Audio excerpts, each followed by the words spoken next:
The case of Janet Cunningham versus Patricia Schlesch in Trumbull Insurance Company, 20823 NI. And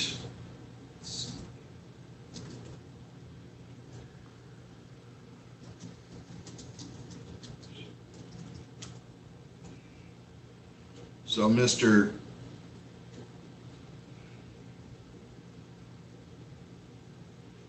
Kerr is here on behalf of the plaintiff. Okay. And we have Mr. Schaefer here on behalf of Trumbull Insurance, and Mr. Cooper here on behalf of the Ms. Schlesch. And this is a plaintiff's motion to compel discovery of any surveillance material from defendant Trumbull. And I have read the motion and the response and the briefs attached. And Mr. Cooper, you didn't file anything, is that right? No, Your Honor, I'm just here to observe. I'll let Mr. Schaefer and Mr. Kerr fight it out. Okay, good for you. All right, so my understanding is that they're asking for any information regarding surveillance that's been conducted by the defendant, and Mr. Schaefer is asserting privilege as required or as asserted under the statute for a private investigator. And I didn't get a reply from plaintiff in that regard, did I, Mr. Kerr? No, Your Honor. Okay, so with that basic understanding, you're asking for discovery of any materials, and they're saying they're asserting their privilege. They don't have to, but if they intend to use it, they will disclose it before trial. Is that correct, Mr. Schaefer? We would do so before the end of discovery, Your Honor. There will be no trial by surprise. We will make sure that if we do produce it, it will be done before the close of discovery so they can do what they need to do. Okay. All right, then. So, Mr. Kerr, go ahead. Thank you, Your Honor. Our position is that the surveillance material is not covered by work product because it doesn't possess anything other than objective facts, just subjective. There's no subjective mental impressions. There's no conclusions or opinions. It's strictly, most likely, a video showing objective facts. That'd be the same thing as if they went to the scene and took photos and things like that. That should be produced over to us. The court rules do not allow a delay in discovery, and this is exactly what this is. I mean, we've asked this since January to provide surveillance, any and all surveillance information, and just recently, before plaintiff's death, they said they had it, but they inserted work product under 2.302, and then in their response, they're asserting the Private Detective Relationship Act, or the Detective Relationship Act, which is the 338-840, and using Reverie versus Reed to support that. Where in Reverie versus Reed, the motion to compel involved the defendant detective and his issue in providing his client's name. Whereas here, that's not the case at all. And in Reverie versus Reed, they came with the exception that the current attorney-client privilege extends to the identification of a client if such disclosure would be tantamount to the revealing of the attorney-client privilege and confidential communication. We're not asking for any communications between the private investigator, the surveillance company, and the attorney or the defendant. We are asking strictly for the objective facts of the surveillance that is wholly relevant and relate to his injuries, and that they would most likely use right after to attack plaintiff's credibility. Our position is that there's nothing in the surveillance that should be covered by work product, and if it is, alternatively, they shouldn't be allowed to use it at trial. Under MCR 306B5, it states that a party who claims privilege at a deposition may not at trial offer testimony of the deponent pertaining to evidence objective at deposition. While this isn't directly at a deposition, I think the logic of that rule still applies.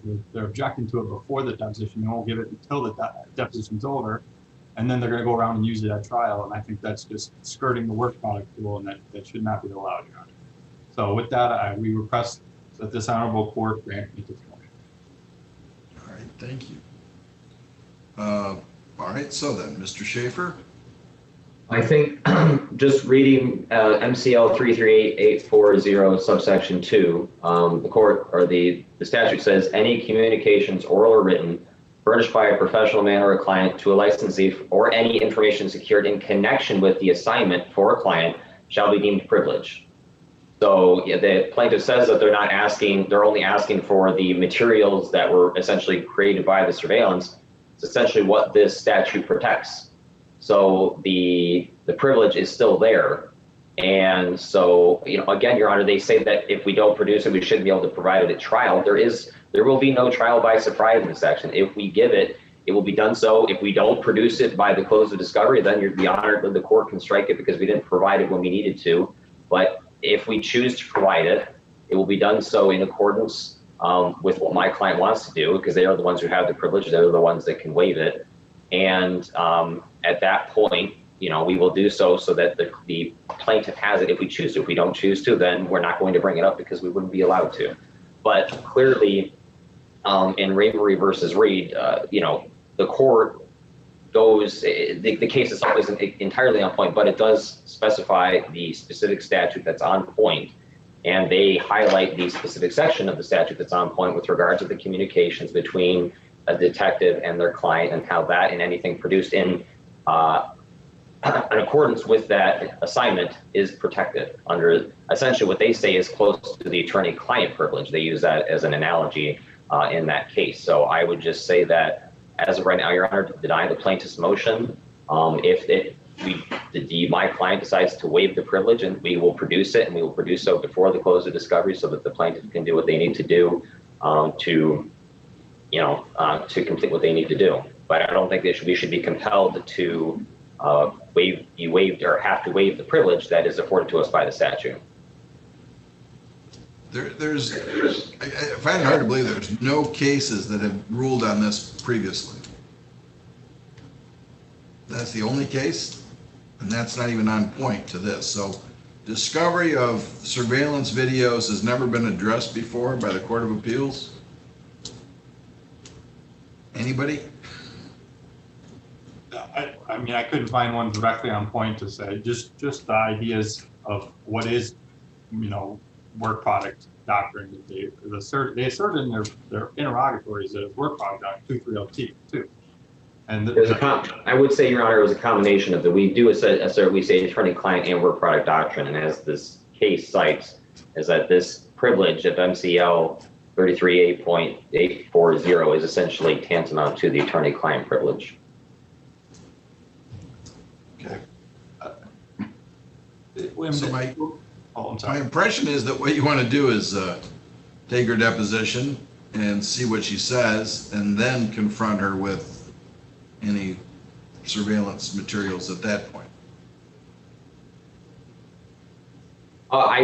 We just want to take her deposition, find out what she knows, and then if depending on, you know, we kind of say that in this case, I mean, in this instance, it just depends on what she says. I mean, if what she says is, you know, truthful like she's supposed to, then, you know, if we need to, we'll produce it. And if it doesn't, we don't need to, we don't need to. But there's no reason for us at this point to waive the privilege that is asserted to us by the statute. Okay, so, well, anything else then from anybody?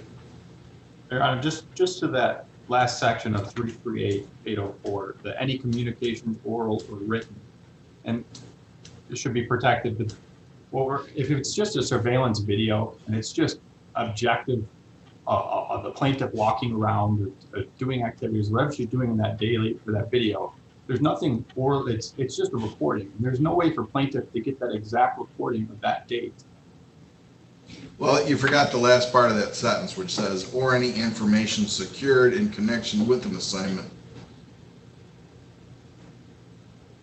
I mean, is it information just, is it a video or is it actually investigation work? Is it just taking a video of somebody? Is that an objective does it have anything to do with a mental impression or conclusion? It's the same thing as any other picture of an accident, and it's just as relevant as a medical record or an MRI. I wouldn't say that it's something that's done so to the point where it's privileged when it's just objective facts. It's just facts of the case. It shouldn't be able to held after the deposition just based on their want to hold it. It's a great question for the Court of Appeals to determine what any information means. I'm going to go with its common usage, which is any information. I'm going to sustain their objection to it and I'll deny the request for disclosure at this point. But at the same time, I'll indicate that if they do not disclose it, they're barred from using it at trial. If they assert the privilege, then they're barred from using it at trial. And so I guess it's win-win for both sides in that regard. So no, they don't have to disclose it at this point, but if they're going to use it at trial, they need to disclose it before the end of discovery. And so with that, you can take this on up to somebody smarter than me to decide what any information means. But I'm taking it, they wouldn't, what's the rule that the legislature does not add language, I can't even say the word, but if they wanted to just say no oral or written information, they would have left it at that and they wouldn't have added any information. So it has to mean something, and so any information means any information. So I will deny the motion to compel and grant it that if it's not disclosed, it will be barred. So if you want to prepare an order to that effect, Mr. Kerr, and send that in, I'd be happy to sign that. Okay? Thank you, Your Honor. All right, and then what's the status of this case? Have you had pre-trials and case evaluation and everything yet? We have. Where are we at? Your Honor, I don't believe we haven't taken the deposition of the plaintiff as of yet, actually. Okay. It is scheduled, although the date of it, I'm not entirely certain off the top of my head. I found the civil pretrial, so that was just in February.